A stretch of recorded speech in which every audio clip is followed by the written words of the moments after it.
Olá, tudo bem com vocês? Então, dando sequência ao nosso estudo sobre processo de execução, nós vamos, a partir de agora, estudar sobre atos de expropriação.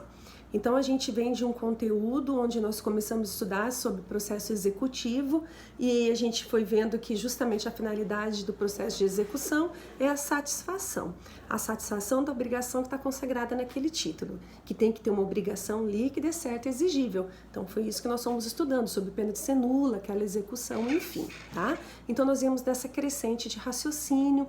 E aí nós estudamos, por exemplo, as espécies de execução, obrigação de fazer, de não fazer, de entregar coisa certa e incerta, obrigação de pagamento de quantia. E aí nesse momento, sobre obrigação de pagamento de quantia, nós fomos estudando sobre várias situações, inclusive sobre fraude à execução, consequências da fraude, a situação de tornar ineficaz aquela alienação frente ao exequente.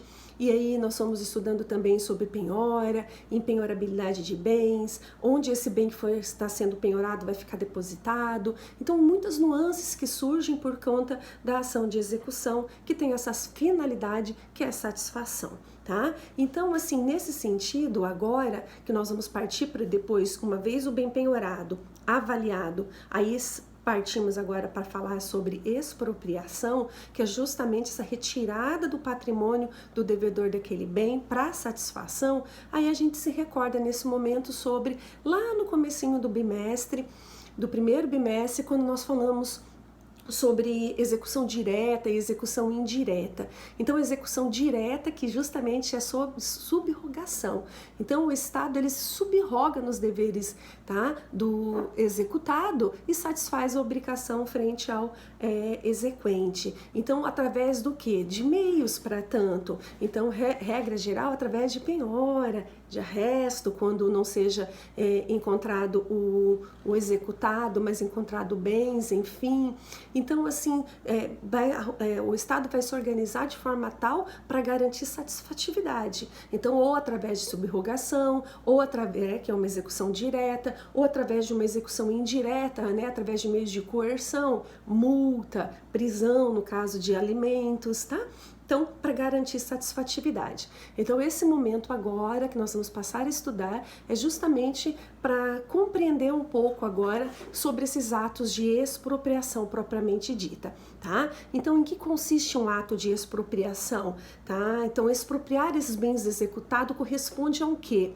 A uma terceira, tá, etapa do processo, né, desse procedimento executivo para pagamento de quantia certa contra devedor solvente. Então, é aplicável também a execução fundada em título extrajudicial, como também no judicial, tá bom? Então, essa expropriação, ela tem essa finalidade de transferir bens, valores do patrimônio do executado para o patrimônio do exequente nos limites daquele crédito exequendo, né, que você está executando. Então, essa referida etapa, ela visa obter satisfação do crédito, tá? Poder apresentar diversas variantes, e aí a gente vai compreender um pouquinho sobre ela. Então, nós vamos falar um pouquinho sobre expropriação na forma de adjudicação, expropriação nas formas de alienação.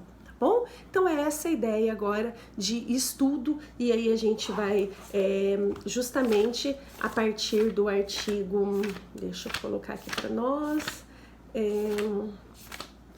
artigo 876, que fala sobre expropriação. Então, esse é o nosso objeto de estudo para esse nosso segundo momento, o segundo bimestre de processo civil, processo de execução.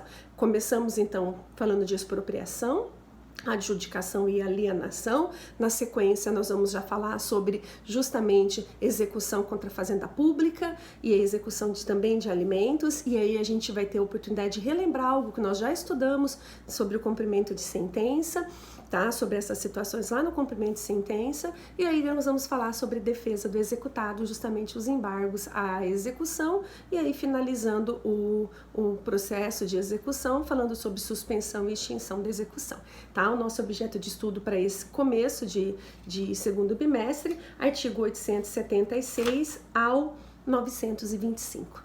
Todos estão convidados, né, para essa empreitada. Sejamos bem-vindos, então, a esse segundo bimestre letivo.